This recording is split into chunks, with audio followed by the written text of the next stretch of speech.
बाबा काय सांगाल, जरांगे पाटलांनी काल सांगितलं की मेलो तर एक वापिस येईन, नाही तर आरक्षण घेऊनच येईल. जरांगीला मुंबईला जायला भीती वाटत आहे.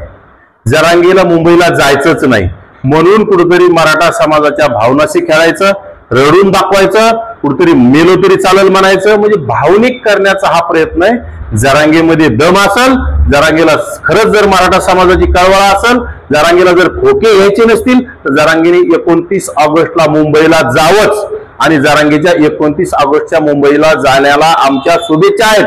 जरांगे मुंबईला गेल्याच्या नंतर जरांगे ज्या ग्राउंड मध्ये उपोषणाला बसेल किंवा ज्या ग्राउंड मध्ये आंदोलन करेल त्या ग्राउंड मध्ये आम्ही सुद्धा आंदोलन करायला तयार आहोत. आम्ही सुद्धा काही झोपलेले नाहीत.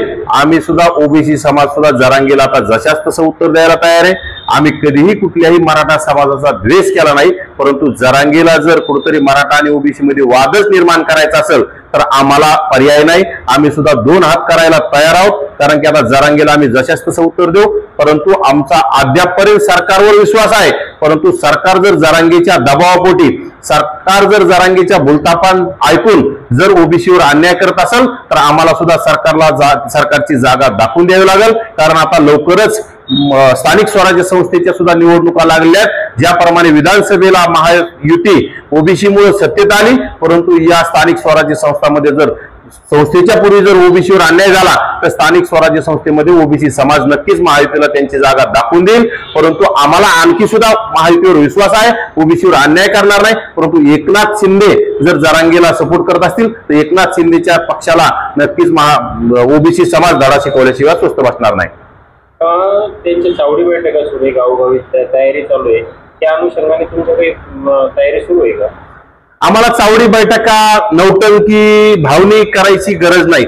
ओबीसी समाज अभ्यासू आहे, ओबीसी समाजाला कळतंय, कारण त्याच्यावर अन्याय झालेला आहे आणि अन्याय झालेल्या लोकांमध्ये जाऊन कुठतरी चावडी बैठका करून जाग करण्याचं काम नाही. कुठतरी आम्हाला काही कोणाकडून खोके मिळत नाहीत किंवा आम्ही त्याच्या जीवावर चावडी बैठका घेऊ, खर्च करू, इव्हेंट करू. आम्हाला इव्हेंट करण्याची गरज नाही. आम्ही सरळ जरांगे गेला आम्ही जाणार. आमच्या पाठीत जर कोणी खंजीर खुपवत असेल तर आम्ही आंदोलन करायला कधीही तयार आहोत आणि आम्ही हाक दिल्याच्या नंतर महाराष्ट्रातील संपूर्ण ओबीसी समाज मुंबईला यायला एका पायावर तयार आहे.